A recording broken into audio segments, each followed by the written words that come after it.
It doesn't slice. It doesn't dice. This fantastic laser drill can be yours if you sacrifice your immortal soul and teleport to an alien realm. But wait, there's more! Blow up your laboratory now to receive this one-of-a-kind, spidery, lobstery implant for your back. And I'll even throw in a full set of over 20 guns. Our creepy and giant biomechanical heads are waiting for your call for the wonderful Axiom Verge selection tonight on the Commune Podcast.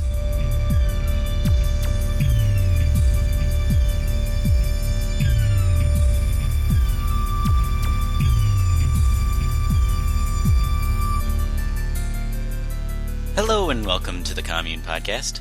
This time we will be discussing Axiom Verge, but before we get into that, I wanted to ask, Adrian, how have you been doing? Very good, actually. I got my DS capture card today.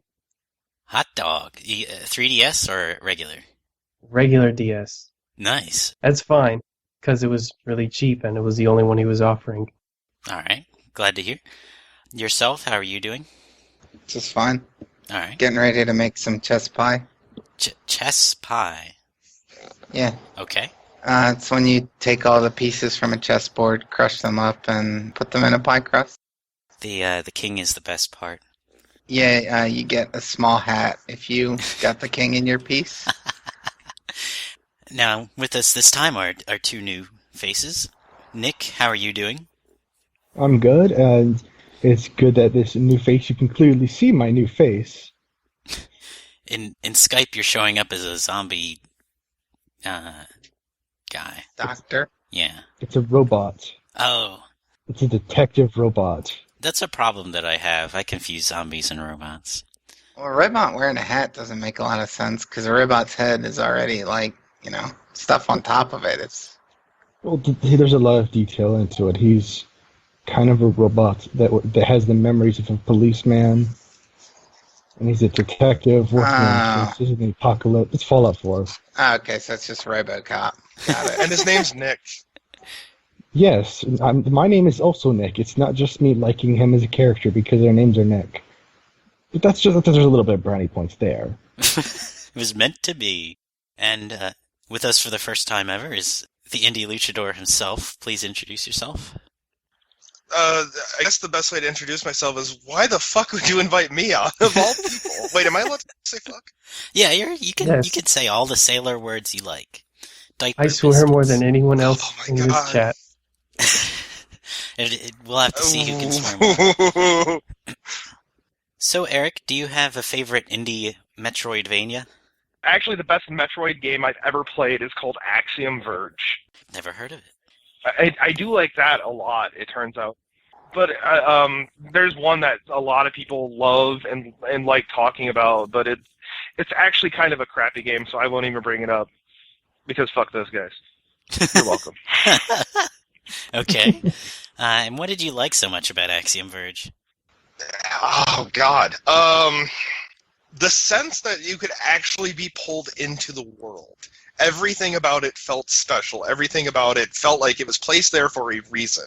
And with a game that actually feels like there's good reason behind everything in it, it means that somebody actually took the time to think about it. Not to mention the one developer that made the music, art, everything about it. It just, you can't help but fall in love with something like that and really feel some kind of connection. He's a Renaissance man. He wears a trench coat. Yeah. So, Nick, do you have a favorite indie Metroidvania? I usually do not play Metroidvanias, honestly, but this was a good, proper experience into it, and I would say this is probably my favorite Metroidvania I have played. So why don't you play them? Well, not because of choice, but because when I was younger, I really had a limited selection to what I could get access to, being that I didn't have a job for a while.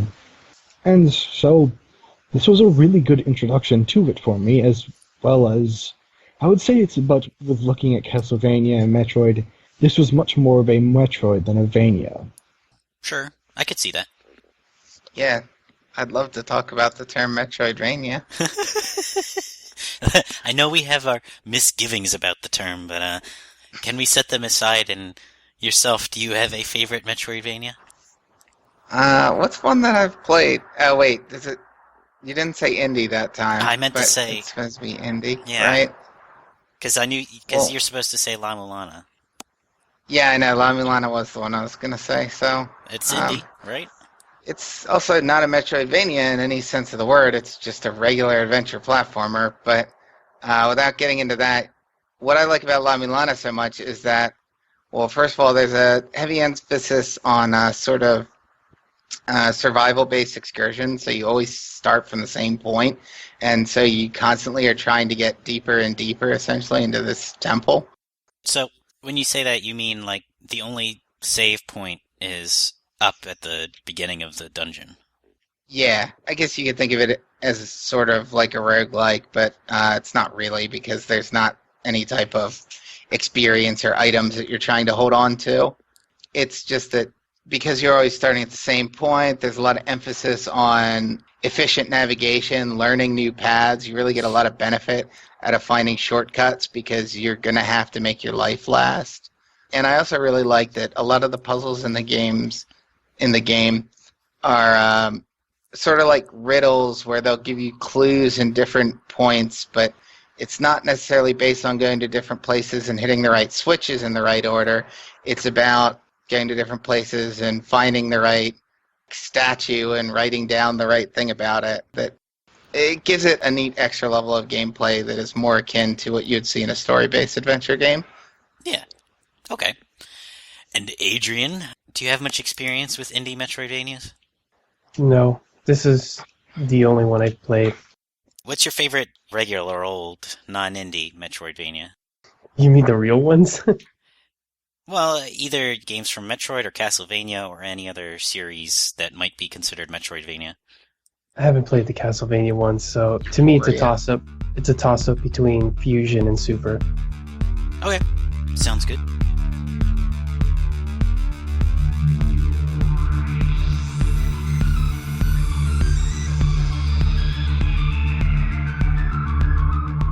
Axiom Verge has a ton of abilities for maneuvering through the environment.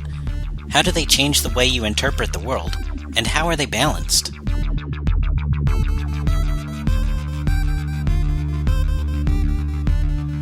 So this time, I wanted to talk about the item arsenal in Axiom Verge.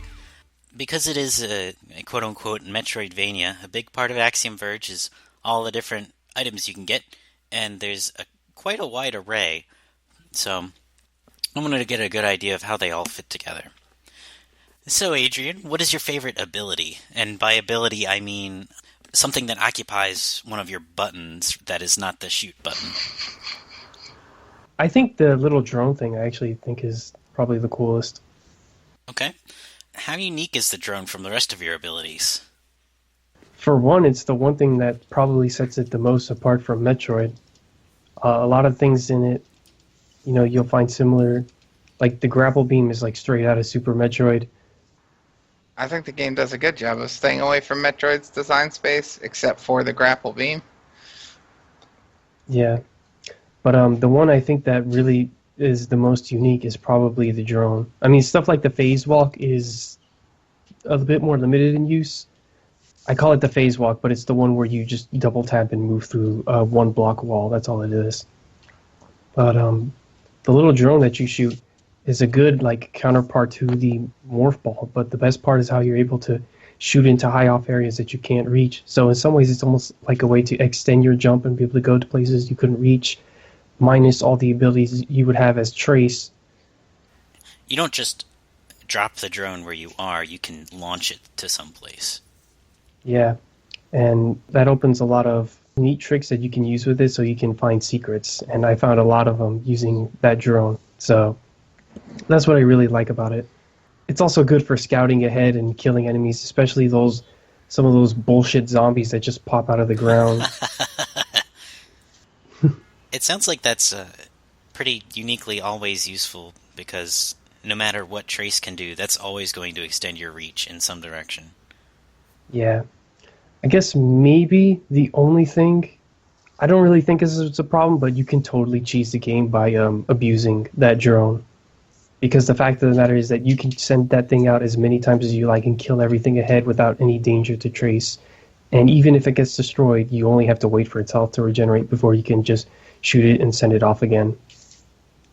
Nonetheless, it doesn't have some of the navigational abilities of Trace, so you're not going to be able to get to a lot of platforms or through a lot of walls with it.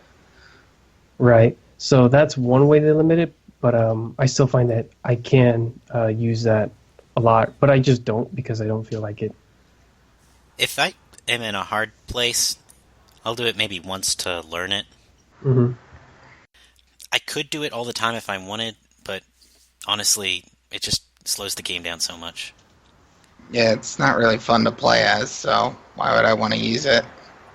So, Adrian, let me ask, how often do you use the drone? I use it a lot, actually. Anytime there's a high-to-reach place that I can't reach with the standard high jump, or even with the grappling, or because there's no ceiling, I have nothing to grapple from, I shoot the drone into those high-off alcoves. A lot of times there's usually nothing there, but it's still useful for things like that. And also, whenever things get hard, like there's a bunch of enemies crowding around me because, and this is actually one of the minor issues I have with the game, is some of those tracking enemies, especially those big hopping ones or some of the flying ones, have a tendency to kind of like get stuck on you. So sometimes I would just basically use an emergency and shoot out the drone because when you do that, Trace protects himself with a little shield, and then I can have the drone go off and kill them until it dies and then make a getaway if I need to, if too many enemies are crowding around me. So that's another useful, maybe questionable technique with the drone that I take advantage of. And also just for scouting ahead in case, especially in that sky area where there's all the boulders and the little motorcycle dudes, that I love to have them run off the cliffs by using the drone to bait them. That too. Yeah, so I use it a lot. It's very useful. The drone has applications both in trying to find where to go and in trying to blow shit up. Yeah, both offense and navigation. Yeah, I think the drone highlights one of the ways in which the game is more like Metroid. Metroid being an adventure platformer that's particularly concerned with exploration, because Adrian's described a lot of ways that you can use the drone to survive combat or to clear a path for you. And a very similar ability to the drone from another similar game to Metroid is in Blaster Master. You can leave your tank and walk around as a little guy. And sometimes that's useful for getting in areas you couldn't get to in the tank. But it's fairly similar to the drone. The big difference being that when you die in that form, you still lose a life. So because of that, Blaster Master feels a lot more concerned with being careful in all aspects of the action, whereas Axiom Verge, it doesn't matter if the drone dies because Axiom Verge is concerned with forcing you to use the drone to explore, and you don't need to worry about the action and play it safe. Right. Form fits function there because you treat the drone more as a scout because Trace is the actual important thing. Yeah, exactly. It matches up a lot better. Drone's disposable. Right. I mean, you do see the little red health thing scatter when the drone dies and return to Trace. So I guess if you wanted some balancing measure, you could make it take a portion of his health that he sends off to survey with. Well, But, I don't think you need know. a balancing measure. I think Axiom Verge doesn't need to or want to balance it in that way, and that whether or not it's a conscious decision, it at least befits the drone not to have health because the game wants you to explore with it. It wants you to be free to do whatever you want with it. And Eric, you were about to say something?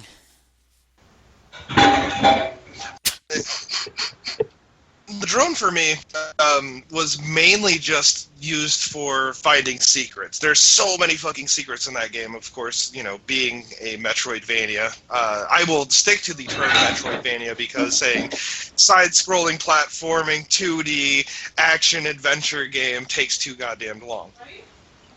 So I'm sticking with Metroidvania on this one, and it's a game where you use the drone mainly just to find all of the secrets that are involved. You find all sorts of different shit. Like, you have guns that you normally wouldn't find because of said drone. Or the drone can be used also to cheese the game, as was just talked about recently. Hence why I love drone. I think it's a cool thing, but at the same point in time, it's not going to deliver pizzas to me in a couple of years. If I may speak about something an experience I had with the drone, Yeah. I accidentally used it and managed to actually discover more of the map before I was supposed to be able to get there. This was... There you go. I found the big room that can bring you from one side of the map all the way the map to the other. Oh, yeah. Yeah, I did the same thing. I shot the drone in there, and I found an enemy that exploded, and it had this spraying gas which killed me. And then it went off and it killed the drone. Then it went out and found me somehow, and then Yeah, I couldn't escape it. It's those weird caterpillars with the bulbs on their back that shoots out like a swarm of purple flies. I don't know what it's doing. It was But yeah, I surprise. did the same thing too. I shot the drone over there and found the transport area long before I was able to actually use it. Sounds like we all did that then.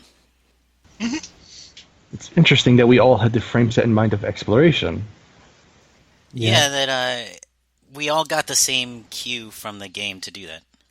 How long has everybody been playing video games here?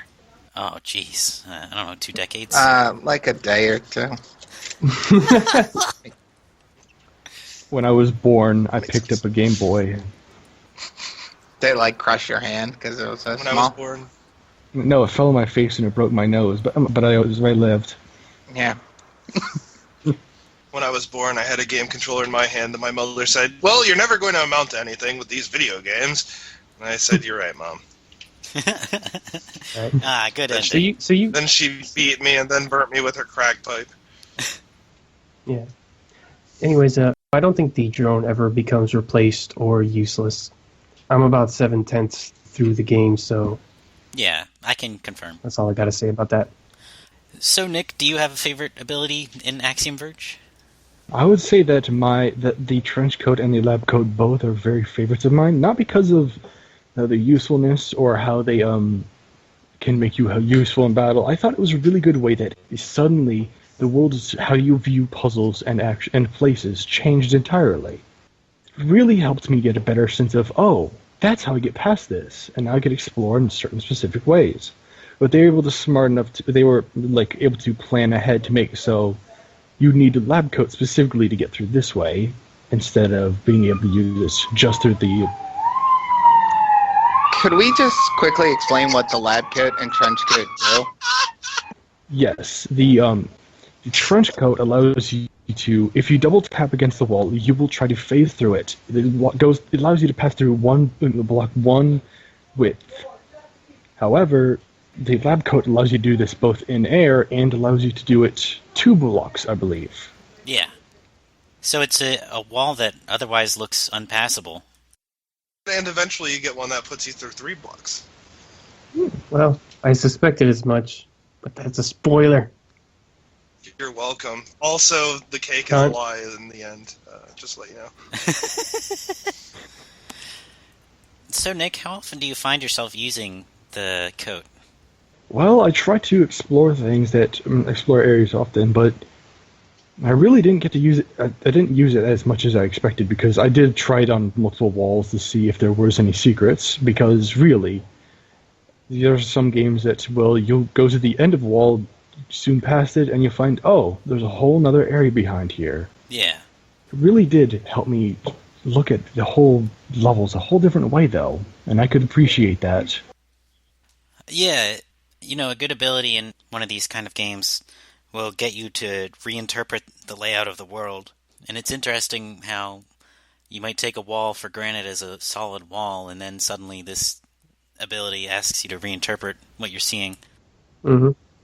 It is worth noting that there are points where something looks like it's a really thick, like maybe 6-block wide wall, but only the first tile, only the first column of blocks there is solid, and you can kind of phase into it even though it looks completely solid.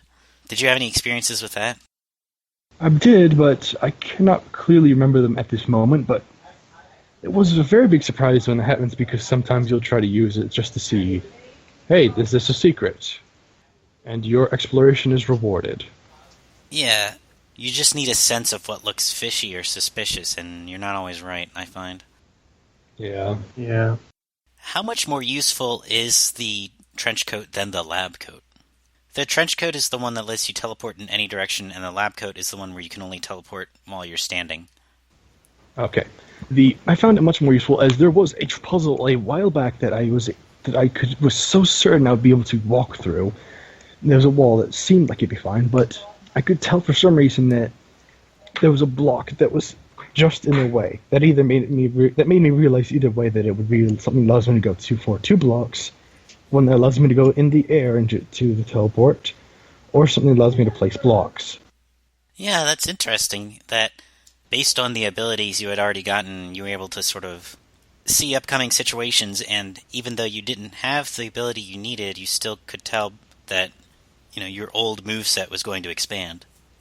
So something I find interesting about the lab coat to start with, along the lines you were just talking about, and what Nick was saying about expanding the way you look at the world, is that it's not atypical in Metroid-type games, or even this game, for instance, to have some kind of block or door or indicator that there's going to be some ability that you're going to be able to interact with this thing. Like when you see a small path that Trace can't fit through, you can say, okay, well, at some point I'm going to get an ability where I can fit through this, and you can take note of that. So the lab coat, to start with, caught me a little off guard because 1-block walls are not something I necessarily looked at and said, oh, I'm going to be able to interact with this. It's something that just blows into the rest of the environment. So when I did get the lab coat, I was more encouraged to go back and explore because I didn't have that existing list in my head of like the 3 locations where I need this thing. I actually had to re-examine the entire environment. So I think that goes to what Nick was saying about it. It actually presents a change in your perspective versus something that's just, well, now I got the thing that can open red doors, so red doors are something I have to go check. That's not really exploration. Yeah. I have that same sentiment where the lab coat, its use is limited, but it was pretty effective at changing how you see things because it's not something you expect. It's not something that's actually done in Metroid. Like, think of other examples like those one-wall laser things that you usually use that for, that usually cut you off because touching them doesn't actually hurt you.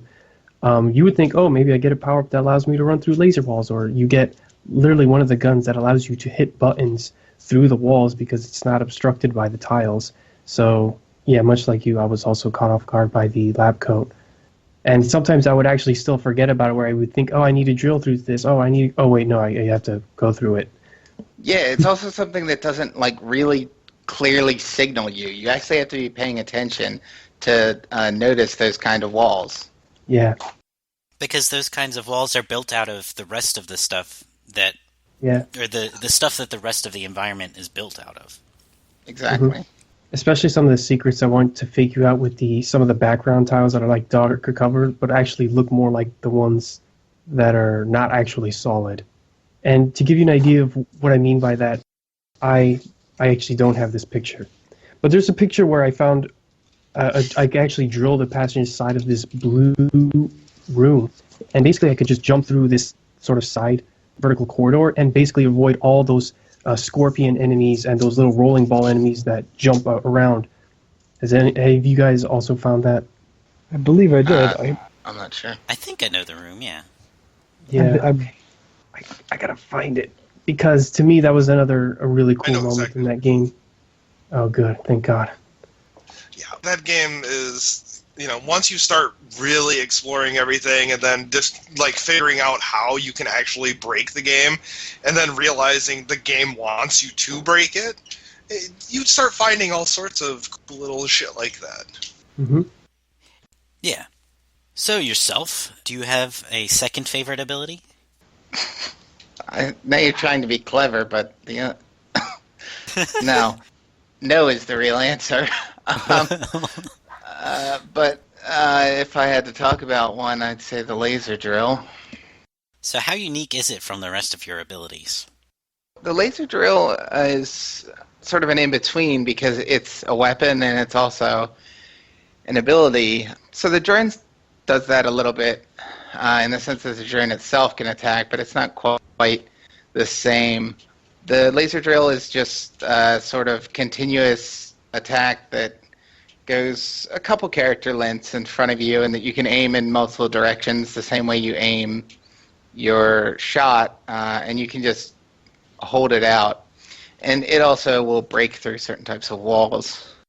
So it's specific in its use for breaking through walls, at least as far as I've played. There's nothing else that can break through those particular types of blocks. There's also at least one enemy it can damage that your weapons can't. Yeah, Right. there's turtles, sand turtles, and cur that it can damage. I mean, I think the most interesting aspect of it is what I said. It's used for exploration and combat. Early on, it's used for exploration in the same way as we were describing about the lab coat, where sometimes you just want to check suspicious-looking walls. My experience with the laser drill is that it wasn't particularly useful for that. It was pretty rare for me to find breakable blocks, so I more or less gave up on checking walls with it. But it was still useful for combat because you can hold it out continuously and you can jump and aim with it. So it's a bit better when you're moving to use sometimes, but it also has a short range, which kind of balances it against the weapons. And early on, it's also wider than your guns, so it can be a little bit easier to aim. So I found myself using it a lot towards the beginning of the game, particularly when I only had 2 other guns. By the time I got the drone and the wall run and the grapple beam, I had almost entirely stopped using the laser drill. And the only times I ever broke it out were when there were walls that were clearly marked as being susceptible to it. Does your drill's damage stay competitive with your guns? I don't think it upgrades at the same rate. I think it does. You know, 'Cause I know I there's never took notice. I never took notice of whether those weapon nodes or whatever increase its power. But like I said, I had kind of stopped using it, especially because you get some better guns. I mean, by the time you have the fake wave beam, I thought it wasn't that useful anymore. Or even the electric gun. But then the electric gun, see, it's nice because I guess the other thing is you can have it equipped at the same time as a gun. You can equip the normal gun to have long range and then switch between that and the laser drill without it ever breaking out your menu. So that probably is another reason that I relied on it, versus if you have the electric gun equipped, that's just doubling up on the same thing. 2 abilities that do the same thing, so not as useful. I should also mention, you made the comment that it's remarkable that it's useful both in exploration and combat, but the drone does that, and I hope this isn't too big a spoiler, but the game finds a way to use the coat in combat. Well, yeah, I mentioned that the drone did it, but like I said, the drone does not incorporate into combat in the same way because you're divorced from all your other abilities. I see, yeah. I kind of wanted to back yourself up on the drill's effectiveness in combat because of that electric thing. For me, it was the exact same thing that I found overlapped with it because it was a very short range, heavy damage weapon. In fact, I think it's actually a bit longer in reach and even wider. And it also went through blocks, so it wouldn't be obstructed by the platforms. So if I wanted to hit those scorpion things or those plants that shoot the little sperm things... The drill goes through blocks? No, the drill doesn't.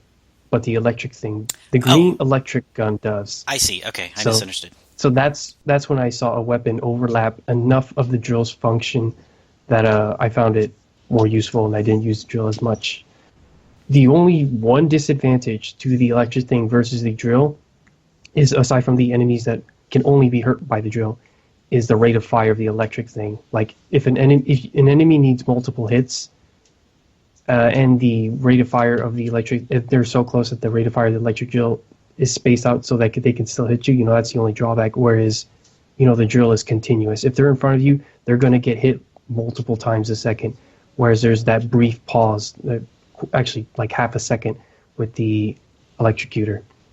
Well, on just a one-to-one basis, you're right, but as I said before, you can equip the drill simultaneously with another weapon, so the electric gun is lacking in that capacity as well.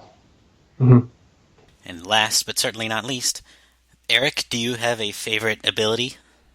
Yeah, gimmick names like yourself is a pretty good ability. I like gimmick names. But other than that, I mean, shit, what's that? The beam called? The disruptor beam. Hadge's disruptor. Yeah, there you go. It's been a while since I played the game. I played the living shit out of it, 100%ed it on the PlayStation 4, and haven't played it since because, you 100% something, you're done. Until somebody makes the Metroid mod for it on PC, I will play it again. But I loved that beam because it was one of those things where you come into the game, and I followed the game really closely. So I knew that, I wasn't actually seeing anything wrong. Nothing was actually glitched out in the game where something was actually broken. What I realized was there's something else going on here, and it's going to be up to me to figure out how to get through there. And figuring out that the disruptor, not beam, because that's the wrong thing to call it, I guess, that was the right way to go about figuring out how to get through secret walls. And as you're playing the game, after it's, pretty much over, you start holding down that beam to find secret areas. So that holding ended up being my way to find even more shit in the game after I had completed. I loved holding it down. I loved the fact that it changed what would happen with enemies when you used it on them. If I needed health, there were some enemies I could use it on, and instead of spawning out spores that could kill me, instead they spawned out health that could do the opposite of kill me, which turns out to be healing. It's so nice to have something like that, because Axiom Verge can be a really tough game. It was the first game I ever streamed, and you would walk through it, I would walk through it, because I don't want to say you, because people will think I'm talking about yourself here. And I realize this is another one of those podcasts where I'm the only one that has a handle. This is not my fault. This is because everyone refuses to call me by my real name. What's your real name? Greg. It's Greg, which is the same as Golem's real name. No, Golem's name... If it makes you feel better, everybody's name is Greg. So, Eric, you were talking about streaming it? Yeah, I streamed it. People got really bored when streaming it, when I was streaming it, and they'd be like, wow, this just seems really boring, and then you look at them and you tell them, hey, you know what, you should buy this game for you, not yourself. You should buy this game for you. Yeah, please don't buy it for me. Instead, play it, and don't buy it for Derek Yu. He made Splunk, he's got all kinds of money. But when you actually sit down and play it, you realize that there's a lot to it, and it's a heavily involved game. And I think that that's some of the most fun that you get to actually have with it, is exploring, and that beam ends up being the big exploratory thing at the end, that is. I guess to help you out there, when people are watching someone else playing, they're not the ones having to keep mental notes on what they've passed and what they might need to come back to. It's like someone watching someone else playing Resident Evil, and they're not keeping track of all the rooms they've been to and all the locks that are going on and what they might need to come back to later and how they might need to path their way through the game. They don't have to consider that when they're watching you play, so all they see is like a run and gun. That's a funny example, because Resident Evil is the only game I've enjoyed watching be streamed, because I hate taking all those notes about keys and stuff myself. Actually, I've always had a really heavily involved stream, so they actually did enjoy taking note of all these things, and they were better at taking note than I was. So, to me, that was a really fucking cool and interesting thing. Is me a name that's taken on here as well, by any chance? No, not yet. So, Eric, it sounds like a large part of the appeal with the Disruptor Beam was how it took graphics that look like they're glitching out, and now they're a puzzle element. Exactly. It added a whole new layer to the game. I wouldn't call it a puzzle. that's kind of one of the best things about indies, like having even more layers to what some people that are on the outside of indie games, consider to be a small time game. Like, it adds a whole new dynamic to it. So you get even more hours of gameplay, even if they're technically artificially put in hours. Glitching also comes up with the teleportation move, where Trace himself and some of the surrounding graphics look like they're flipping out before you pass through a wall. When you use the lab coat, you see those same weird little white funky symbols going on in the top right of the screen as when you're using the address disruptor. So one other thing about the cool disruptor it's just the was that it has that same element of parallel use that the laser drill does, where you can just switch back and forth from it and your weapons really easily. So it was the kind of thing that because of that, used a lot more. Yeah. The fact that the address disruptor works on enemies actually makes it effective in combat, even if it isn't for dealing direct damage. As Eric mentioned, some of the enemies you can turn into healing stations with that thing. Some enemies slow down, so those really hyperactive ghouls, zombies, whatever the hell you want to call them, you can slow them down. Those plants that shoot the blue spores, that kind of remind me of those things from Super Mario World, you can slow those down too with the address disruptor. And some secrets even involve the address disruptor. I don't know if anyone else found this, but there was one really weird effect where by changing one of these green flying up and down dudes, I affected all of them within the area. And then when I blew one of them up, I blew all of them up, and that's how I was able to access a secret. There's also, you can turn enemies into enemies that will break walls and stuff. Yeah. And especially the part with the lasers, where you change them from red lasers to friendly blue lasers that even attack other enemies. Yeah, that's one of the more useful ones. One ability that stuck out to me was the grapple beam, in that it pretty quickly becomes replaced by some of your other abilities, and it hits enemies, but it's not useful in combat in any way that I could tell. So the grapple beam seems like an outlier, and that is not very useful.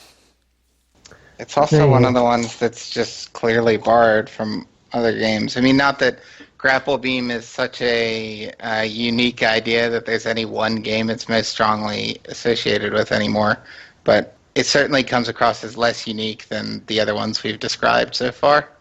Yeah, so first I want to just say that I actually do think the grapple beam is useful, but strictly for navigation.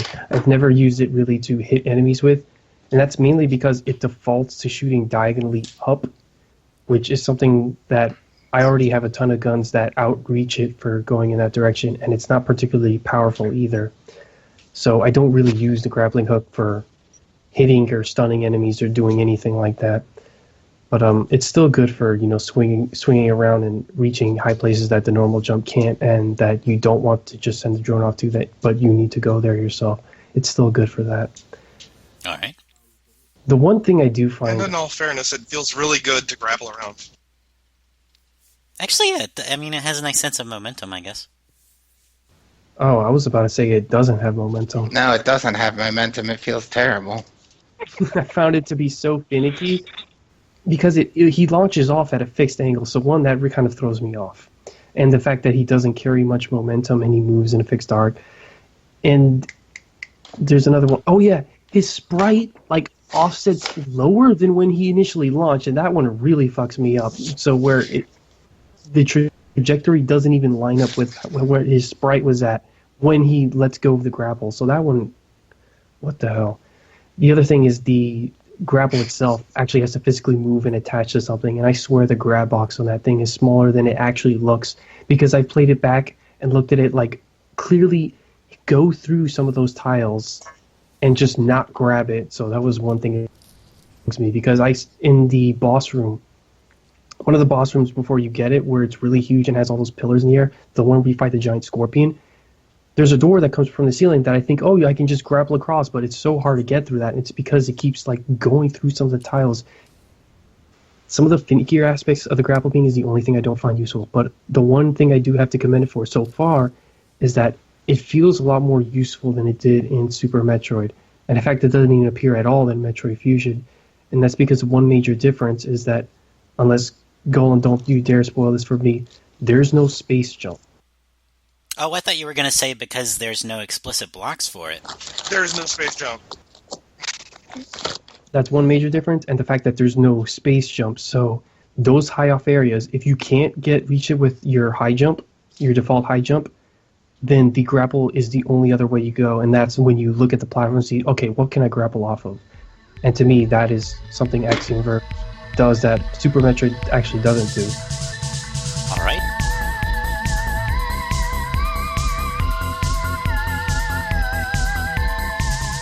Axiom Verge also offers a ton of guns. Each one shoots in a unique way. How did we assess such a huge roster, and how did we pick one to use?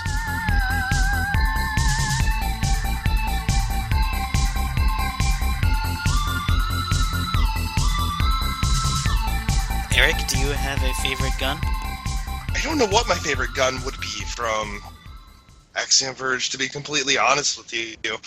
Basically, as much as I liked the other abilities in the game, the guns never really mattered to me as much. Like, those were more just for function and killing things. Like, I liked having what was essentially a mace that I could whip around that comes out of my gun and all sorts of things like that, which, you know, kind of made it more Castlevania than Metroid.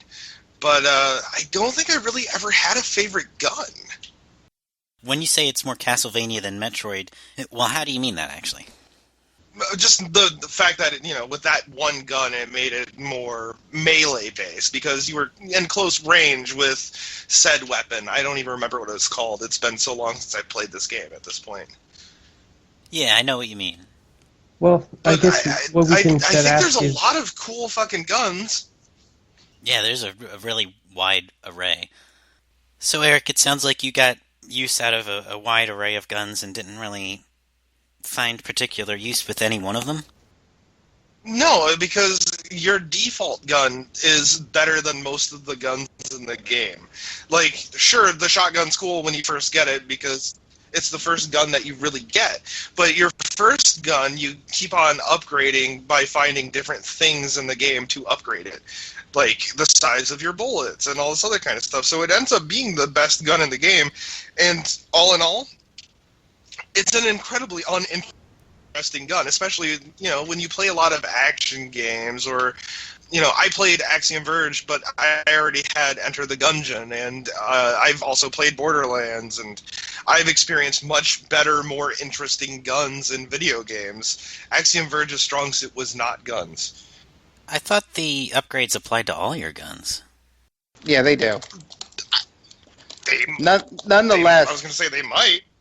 Nonetheless, I don't totally disagree with Eric. I haven't beaten the game, and I only have like 6 guns, so I'm probably talking from a really limited subset.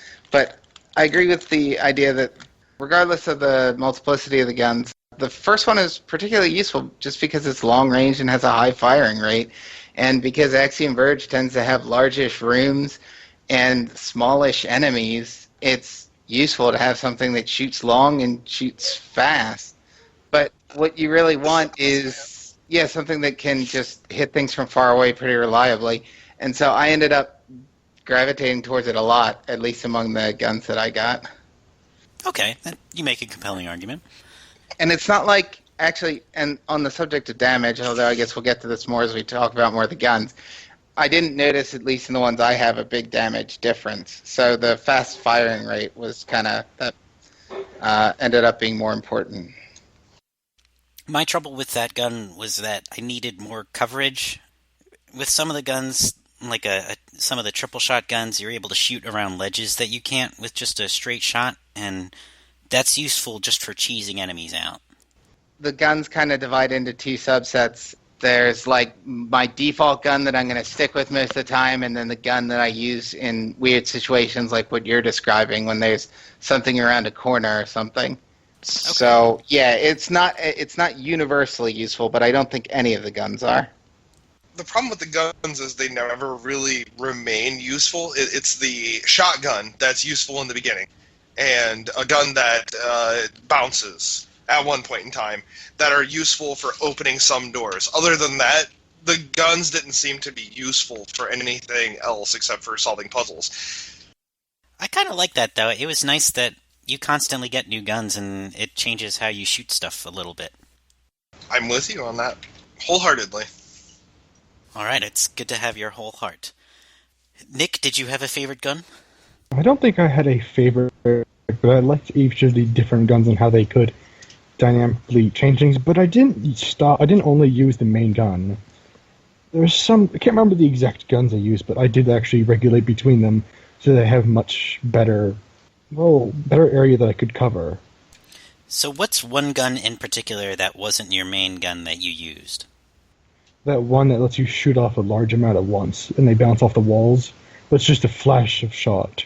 Yeah, I think that's the reflector, right? You get a high firing rate and the bullets are kind of chunky? Well, no, I was talking about one that it literally, all the bullets are shot out at 1 second, low firing rate. Oh, the green one. Yeah, I didn't like that, actually. I really didn't feel like I could get enough bullets out or aim for what I wanted. I feel like that it really also, the design of the weapon allowed me to not know exactly where my shots would land. So while the reflecting would be good in some ways where, like, oh no, there's a giant swarm, I'll shoot and hopefully I'll get a ton of them, I would probably be best to just fire a bunch of shots that I know are going to land. That gun is interesting in particular in that you can just sit still and hammer the shot button, and you can watch as the lasers trace a slightly different path each time. I think it might switch between 2 different paths it goes through, or maybe 3. So when I used it, because of the weird and winding path those lasers take, you can hit some enemies from some pretty awkward places, but because they don't always trace the same path, you might have to go through a few shots before you actually hit the enemy. I see. And how unique would you say was that gun amongst all the guns in the game? I thought it was very unique in style, as I hadn't really used any guns close to that except for in games like Ratchet and Clank. They've always got some weird weapons that you've got to love. So when you say it's unique, you mean because of its wide range, or?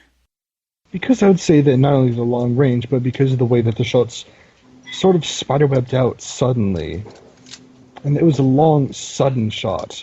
Yeah, okay. If your shot was going to land, you knew it would land right as soon as you shot the trigger. Pulled the trigger. Not shot the trigger. That's some Enter the Gungeon talk there. They would add for a different blade. So, something to add on to what Nick is describing, and I think the comparison to Ratchet and Clank fits with my association here, is that the guns in this game sometimes feel like they're trying to be different for the sake of being different. Like, because there's a large arsenal, and because they don't want to just take all of Metroid's weapons or Contra's weapons, or all the stuff you're used to, they're all, like, slightly weird. Like, there's the, what I call fake wave beam, which is that blue shot that shoots out perpendicular shots at a fixed interval. And there's the, like, really short wave, or short range lightning gun. And the mine gun, or whatever, that purple one you get towards the beginning that you can detonate in midair. And they're, like, weird, and because they're a little bit weird, they always end up being, like, not quite useful. They're just, I feel like I always choose the weapon that's closest to what I need for a situation, but it's never quite one that actually matches with the situation. Like someone was describing earlier about using the lightning gun to try and shoot through surfaces to hit stuff. That just feels like the kind of manipulation that I'm not using the gun exactly in the way it was intended, but it's the best I can do. I don't think that's necessarily a bad or good thing. I just think it's the sense I get from the weapons, like that sense of being different for the sake of being different.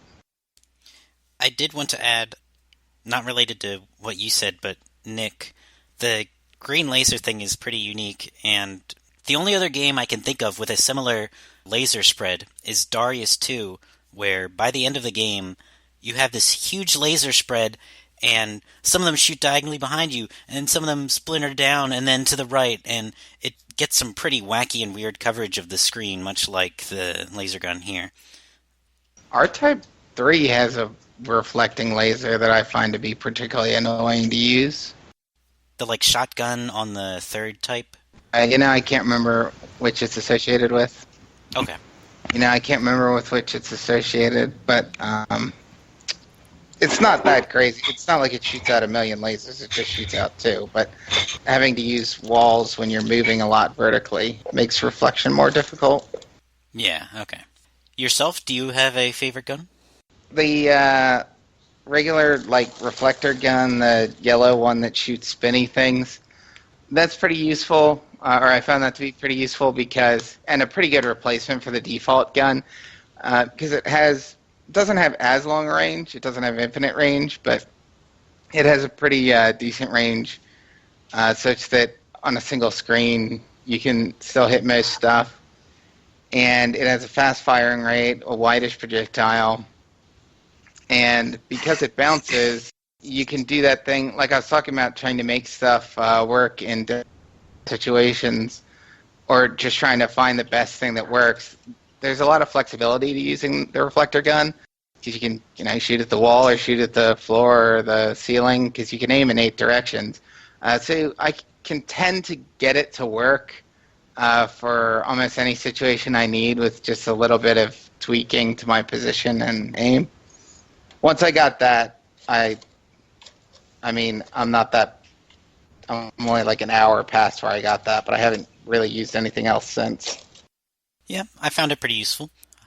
So let me talk about the lightning gun, which is not the short-range gun, but you eventually get a Ghostbusters laser beam that you can hold down the button, and you'll shoot out a stream of lightning that homes onto enemies and deals consistent damage.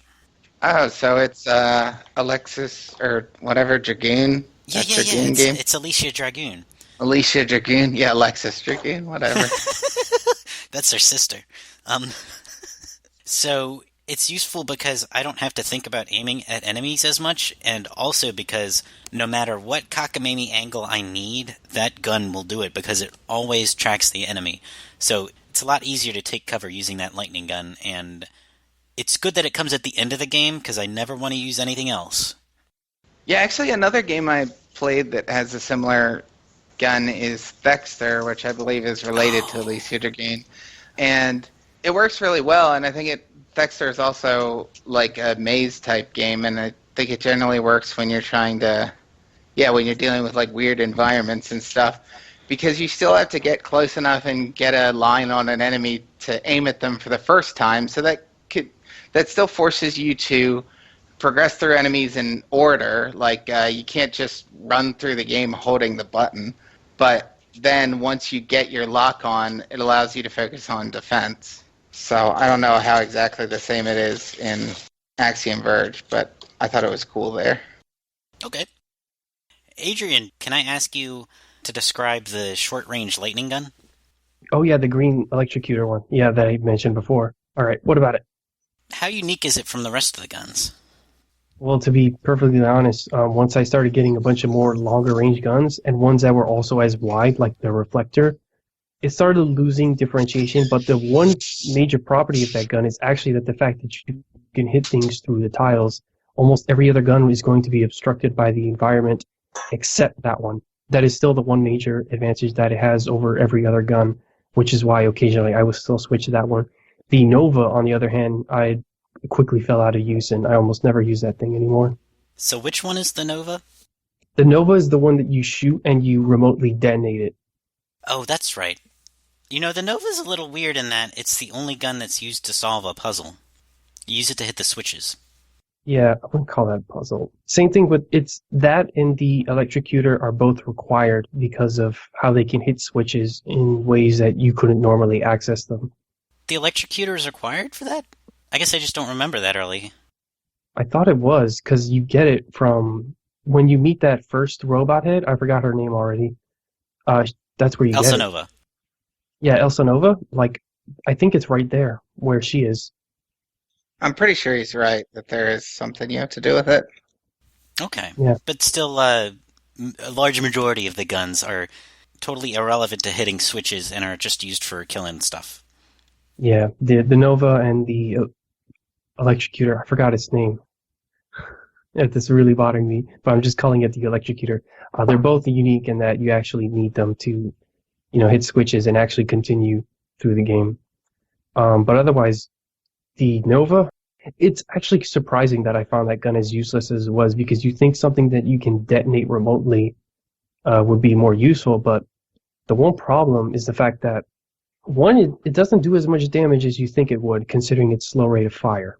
And I just find that other guns can cover the range that it can. So the bifurcating laser, the blue one that splits off, I forgot what that one was called. The fake wave beam. Yeah, the fake wave beam. That one can also cover a similar range, not quite exact, but yeah, that's another gun that somewhat overlaps with it, which is why, again, I just never used it.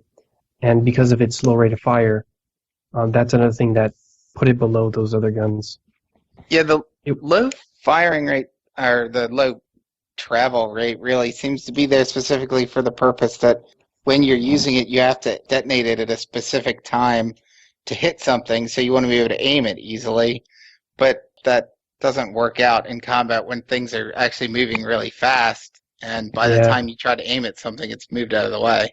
Yeah. There's also the fact that because you're watching this slow bullet plot along the screen until you can detonate it, the pace of combat is slowed considerably as compared to a regular gun where you can just shoot the bullet and then, you still focus on trace after you shoot the bullet. Yeah. The thing is that even the thing that you think it's good for, which is like picking off enemies from a safe distance so you don't have to deal with it, like say there's an enemy on top of a platform off to your right. If you shot straight up, you wouldn't hit it. So what it's able to do is it can travel up and then hit off a little to the right. So say like an upside down L, like that's the range the Nova can reach. But the thing is, like, I could just move a little bit to the left and then shoot diagonally upright with the bifurcator and still cover mostly that same range and hit that same enemy that I wanted to hit up there from a safe distance. Yeah. Okay. So that's a gun that pretty quickly becomes replaced or useless.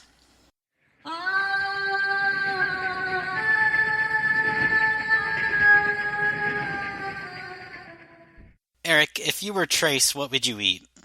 If I were Trace, what? What would you eat on the alien world? The giant wasp looked kind of meaty. Yeah. So I guess I would eat the giant wasp. Also, it would probably have, anti-venom to it, in a way.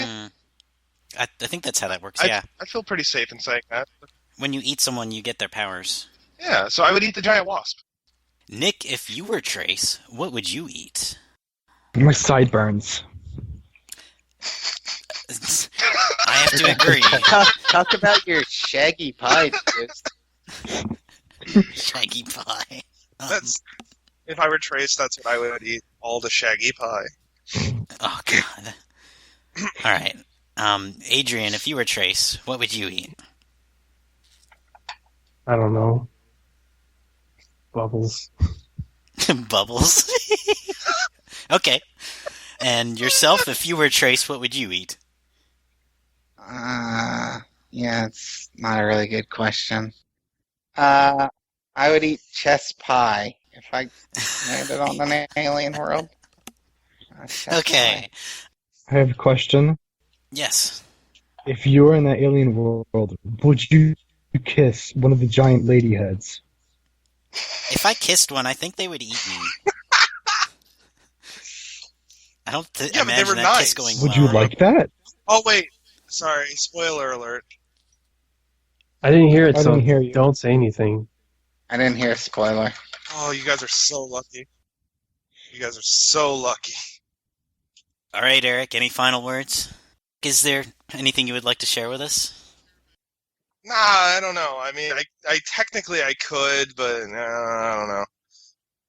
Part of me feels like I probably should, and then, it's one of those Well, Eric, things. let me ask, do you have a Twitter? I do have a Twitter. How'd you know? Can you share with us the handle? Oh, I can share with you anything that starts with hand. Yeah, it's at Indie Luchadors. You can find that at deathskidmarks.com is where you can really find that. See what I did there? Okay. It's pretty good, right? Yeah. But yeah, you can go to deathskidmarks.com. Go buy that game. Turns out it won a couple of different awards. Good game is good, apparently. Also, check out Working Man Games for a game called Death State. Great game. All right, I'll have to take a look. Adrian, any final words? Axiom Verge is distinct enough from... does a lot to set itself apart from Metroid while still... I don't know how to say it. While still following its core design, I think, is a good way to put it. Okay. Nick, do you have any final words? I have a replica of one of the heads from the game. You want to see it? What? Can I activate my camera? This is going to translate poorly on a podcast, but can I activate my camera? Sure. Whoa. Wow. It's the actual head. And it's missing its lower jaw. It's kind of creepy. Yep. Holy shit. Which one is that? Nick, you're a handsome man. I want you to know The this. baby one. I already know any why. of the names. You should have seen I only my remember Ophelia. This one I'm pretty sure is the dead one, but there's no mouth. The dead one. Want to hear a spoiler alert about it being dead? No, I It's already not know really about- dead. It's a chicken. The cake is a lie. Yourself, any final words? I'm gonna have a really hard time finishing Axiom Verge. All right. Sorry to hear. Thank you all for joining me.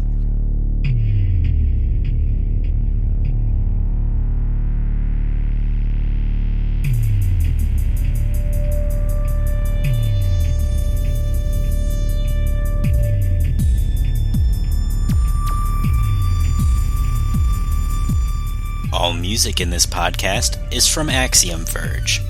I'll leave you with this final thought.